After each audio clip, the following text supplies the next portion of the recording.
السلام علیکم و رحمت الله و برکاته. در ترتیب نماز خواندن عید این گونه هست که نماز عید 2 رکعت هست، اون حکمش واجب هست و وقتی که نیت میکنیم نماز عید را، هر نفری که نیت نماز عید را اگر که نداند فقط همین میگوید که اقتدا کنم، نیت کنم بگذارم نماز عید و اقتدا کنم با امام حاضر ایستاده.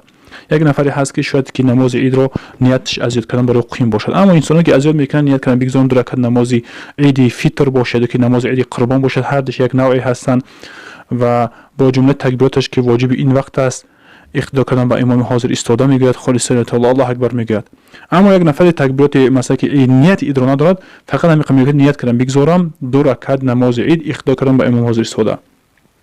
خلاصه که وقتی که نیت رو میکنن، بعد نیت رو کردن الله اکبر میگویند و سبحانك اللهم میخوانند. اینکه تکبیر اول تکبیر تحریمه هست. الله اکبر میگیم در نماز رو هم خیلی میکنیم، الله اکبر میگیم و بعد الله اکبر گفتیم سبحانك اللهم رو میخونیم.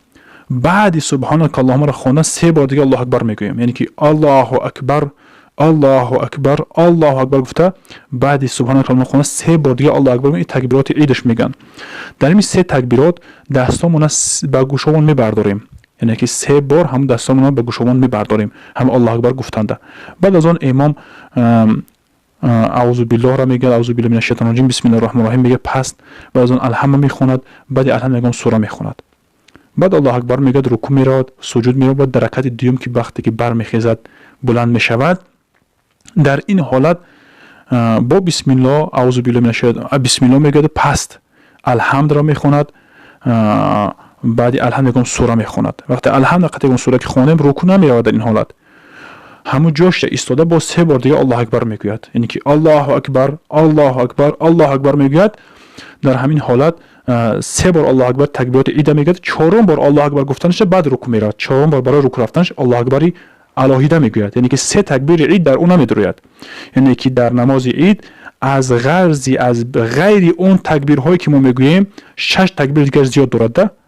3 تاش بعد سبحانك اللهم است و 3 تا دیگهش بعد چی است؟ در دوم رکعت بعد الحمد خواندن و قرائت یگان سوره کردن، بعد از آن 3 بار الله اکبر میگوید، 4م بار برای رکوع علاهیده الله اکبر میگوید. در قرائت کردن نماز عید هر سوره که بدوند امام میخواند یگان ضرری ندارد.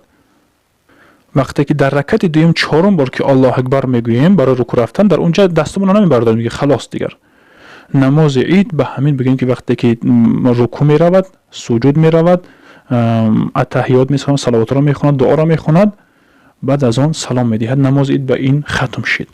بعد نماز عید که خواندن، اون امام خسته خطبه می خواند. خطبه را گوش کردن واجب هست و خلاصه گپ که خطبه را می خواند، بعد خطبه یکم دعا می کنند، چیز می کنند، خطبه را باید گوش کنند مردم. اما در دعاهاش اگر که اگر کار و بار باشند، دیگر که مشغول باشند، خیسته رفتن میگیرن، اما خطبه را گوش کردنش واجب هست.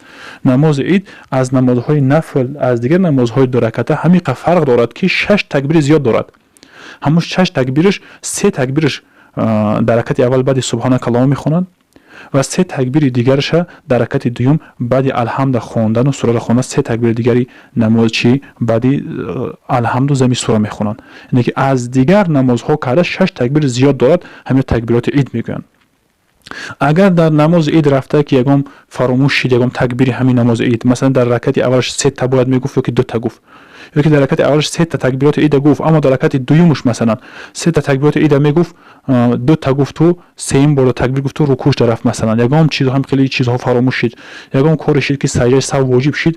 در موافق مذهب خودمون سجده سهو در همین نماز عید بخشیده شدگی هست، چون که از در یک سال یک بار می شود و مردم دیگه وقتی که اگر که سجده کنه سلام بدهد امام برای سجده سهو کردنش، در این حالت مردم پریشان میشن که مثلا حاضر نه سلام داده باز چرا سجده کردی، گفته با دیگه همین خیلی پس و پیش فتنه ها بالای هم اومدنش ممکن است. برام خاطر موافق مذهب خودمون سجده سهو بخشیده شدگی هست و خوبترش که از امام کوشش کنه که در نماز عید متوجه باشد و خطا نکنه یکم کرده.